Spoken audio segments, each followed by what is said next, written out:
கல்யாணமாலை கொண்டாடும் பெண்கள் என் பாட்டு கேளு உண்மைகள் சொன்னேன்.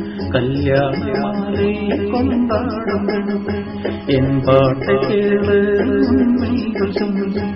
ஸ்ருதியோடு லயம் போலவே இணையாகும் துணையாகும் சம்சார சங்கீதம்.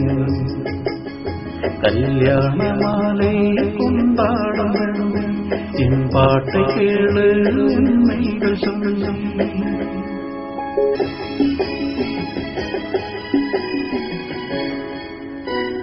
கூவுகின்ற குளிலே கூட்டுக்கு வயது பாடென்று சொன்னால் பாடாரமா. சோலை மயில் தண்ணீர் சிறு வைத்து பூட்டி